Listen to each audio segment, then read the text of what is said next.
because like I said before, these vendors, child, they can be very, very, very sneaky. So we're gonna do a burn test on this one. So we burn. Catch me when I fall.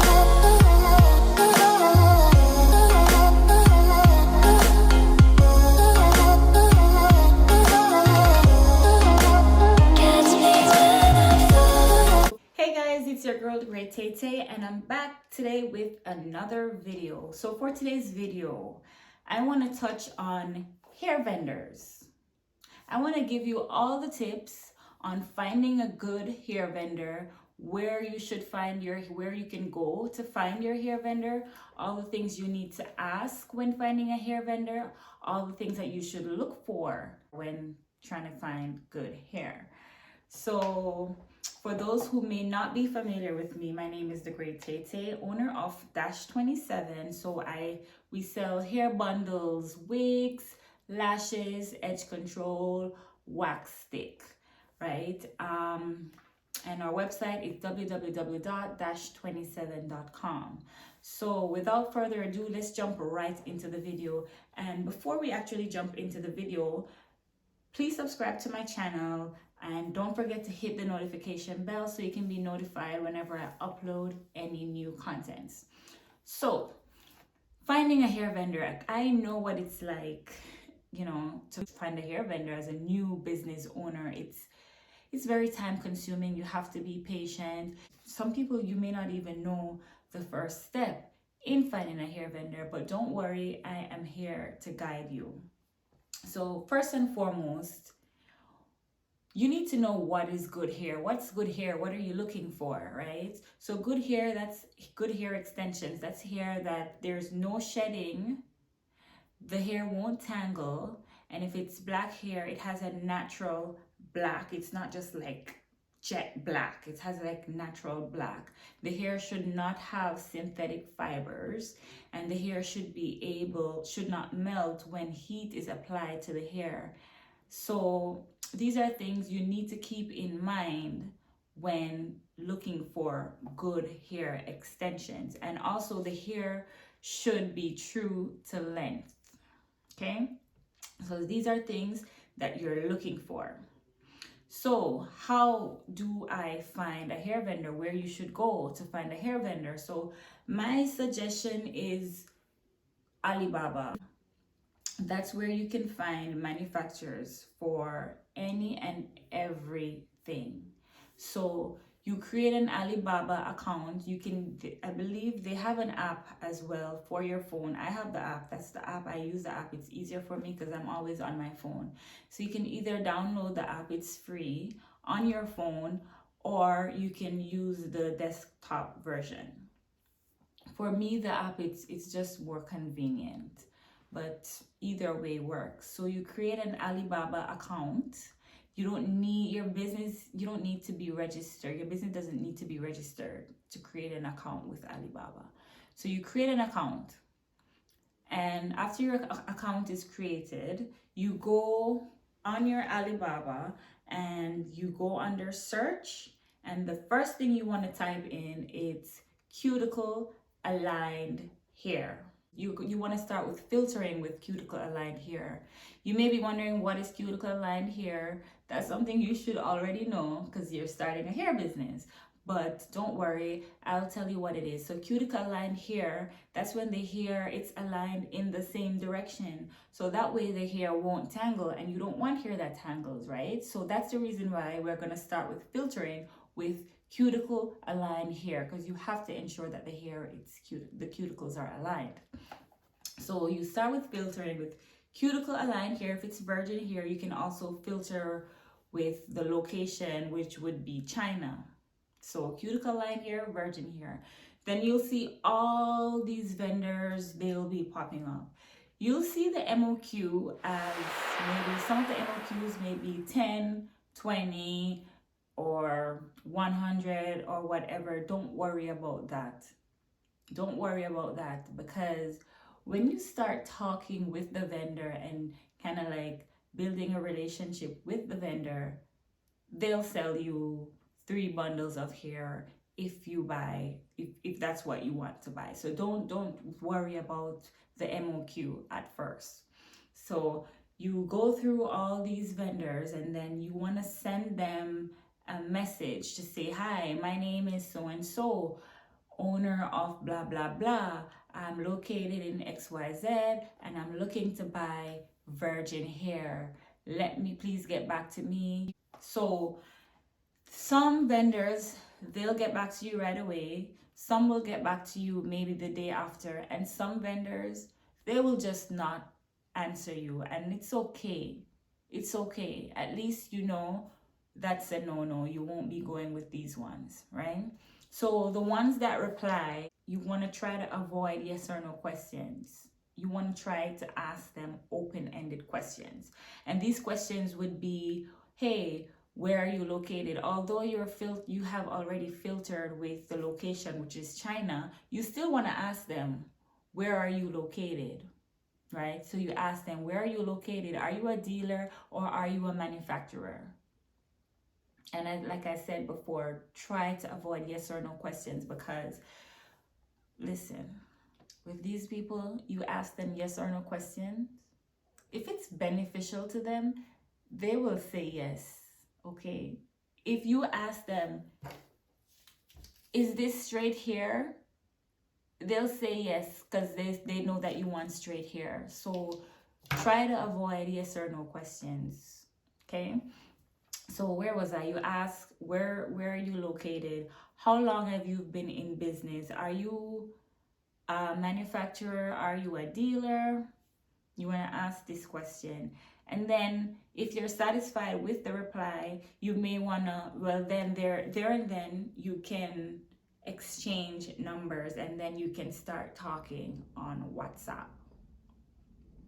And actually, before you exchange numbers, you write down the name of the company and you do your background research. So you go on good old Google, you put in the name of the company, and you see what comes up. You want to see all the reviews, if there are any reviews, or if there are any bad reviews.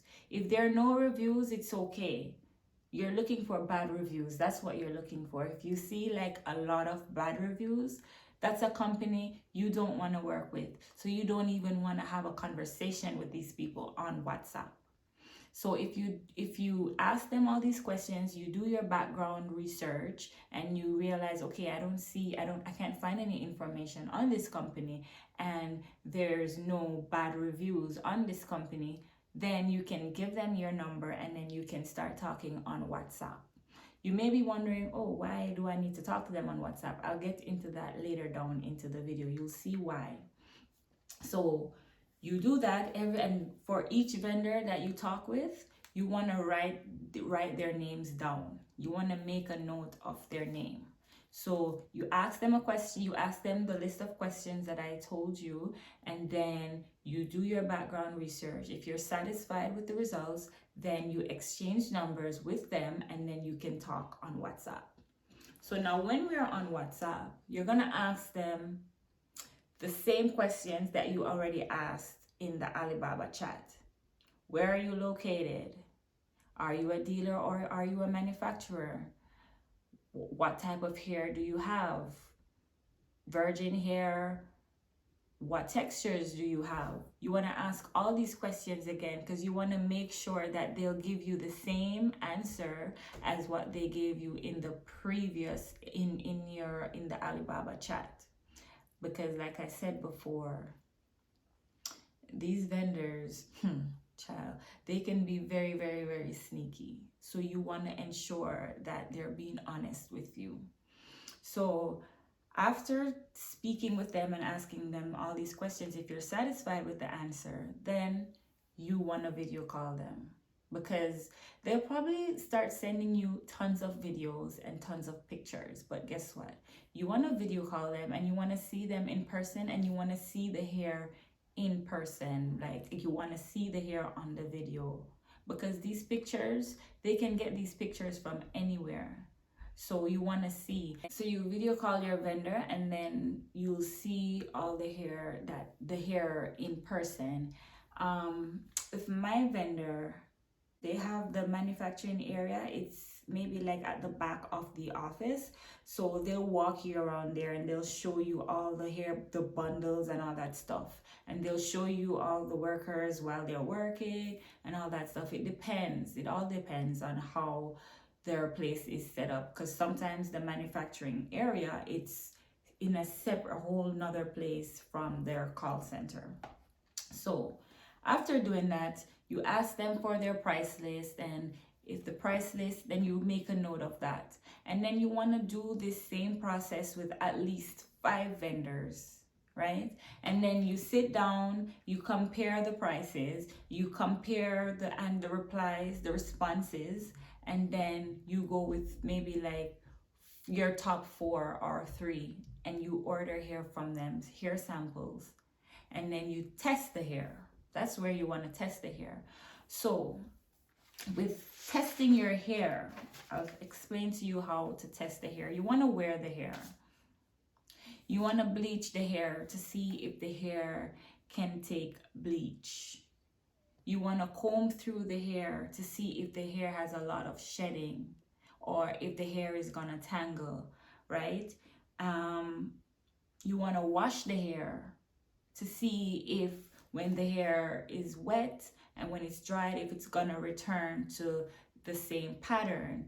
Also, you wanna give the hair a burn test to see if it has synthetic fiber. And you may be wondering, okay, what am I looking for if the hair has synthetic fiber? So if you do the burn test, right, and the hair has synthetic fiber, it will be like really stiff. But if it's just virgin hair, it will be like ashy. So I'll give you an example. So this is synthetic hair. So I'll grab a strand of the hair and I'll burn it, okay? So not sure if you can see. Let me do it again. So when I grab it, like, that's what it looks like. So you know right there and then that's synthetic hair, right? It's hard. It's so with virgin hair. So this is body wave. I believe it's maybe 10 inches, or yeah, I think it's 10 inches. So we're gonna do a burn test on this one. So we burn.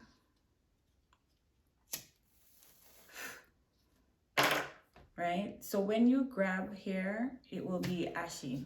This is what it's gonna look like. Okay? It's gonna dissolve. So that's when you know it's virgin hair, you guys. So that's one of the ways to test to see if it has synthetic particles, if synthetic particles are in the hair, because you don't want that. You don't want that. So I think that's all the information for now with finding a vendor. So after you do all your tests and everything, you may want to go down to your top 2 vendor. I would suggest to have, my best bet is to have 2 vendors. You have your main vendor and you have a backup vendor, just in case something happens with your main vendor, or if your main vendor runs out of hair, that specific hair texture or whatnot, then you can go with your backup vendor.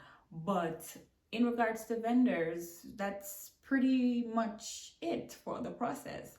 But it sounds easy when I'm saying it, but it's a long process. But you guys, don't overthink it, and don't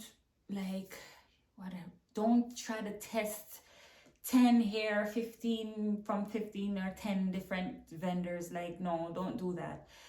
Test maybe like your top 5 vendors.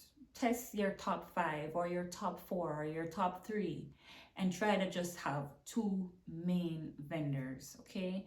Because you know it's expensive to be testing all this hair and all that stuff. So imagine if you're buying hair from 10 vendors. I think that's pretty much it with finding a hair vendor, you guys. I wish you all the best with your business. I hope this video was super helpful to you. I hope this video was informative.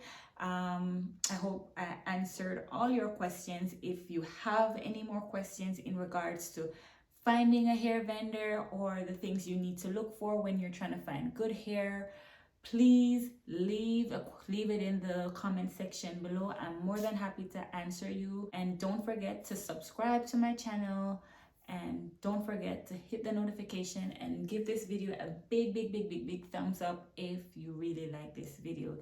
Stay blessed and keep motivated. Thanks so much for watching. I'll see you guys in my next video.